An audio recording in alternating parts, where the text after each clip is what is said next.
E aí, quando a gente pensa em máscara, a primeira coisa que vem na cabeça é esconder, certo? Pois é. Só que nessa análise aqui, a gente vai descobrir que a função de verdade dela é bem mais complexa e até o contrário disso. Vamos mergulhar juntos num dos símbolos mais antigos e poderosos da humanidade. Então, para começar, a pergunta é essa, bem direta. Para que serve uma máscara, de verdade? Qual é a primeira resposta que surge na sua mente? Provavelmente foi isso aqui, né? A gente associa direto com o esconder a identidade, ocultar o rosto. Parece a coisa mais óbvia do mundo. Mas a verdade e o que é mais fascinante é justamente o oposto. Se a gente olhar para as tradições culturais do mundo todo, a principal função da máscara nunca foi esconder, foi na verdade revelar. Revelar algo que sem ela continuaria totalmente invisível para nós.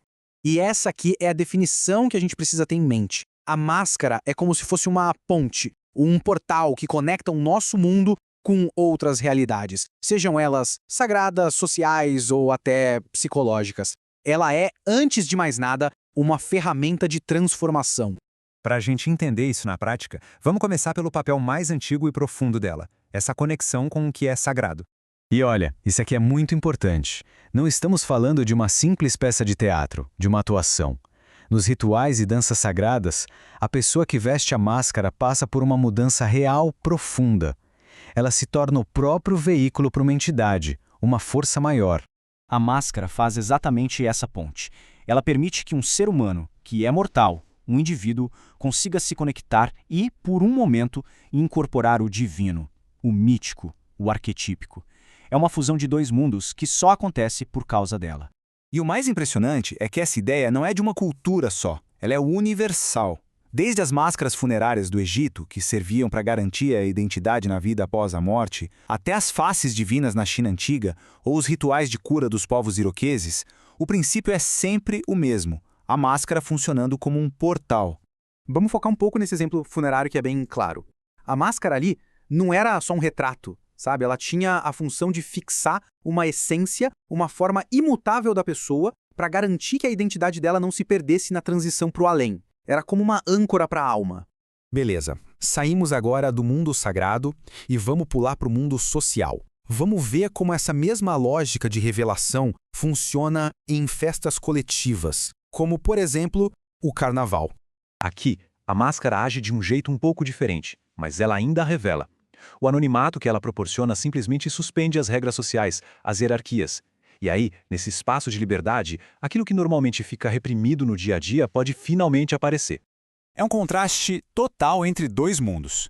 O carnaval, com a ajuda da máscara, pega a ordem social rígida e vira ela de cabeça para baixo. A identidade que todo mundo conhece dá lugar a um anonimato que permite todo tipo de expressão e até de crítica social, de um jeito que seria impossível na rotina normal. Então, o ponto central é esse. Expor o grotesco, o caótico, o exagerado, não é só bagunça por bagunça, tem uma função de catarse. É como se, ao colocar esses impulsos para fora de uma forma controlada, ritualizada, a sociedade se purificasse para depois poder voltar à ordem. E agora, a gente dá um salto no tempo. Vamos para a era moderna e ver como esse simbolismo, que é super antigo, continua vivíssimo num lugar que a gente nem imagina, na cultura pop, com super-heróis. É fundamental a gente entender isso aqui. A máscara de um herói, seja o Batman, o Homem-Aranha, não é só um disfarce para proteger a identidade secreta. Ela é uma descendente direta daquelas máscaras rituais que a gente viu e funciona com a mesmíssima lógica de transformação. Dá pra gente quebrar a função da máscara do herói em 3 partes. A primeira, claro, é proteger a vida pessoal. A segunda é transformar a pessoa comum num símbolo, num arquétipo poderoso.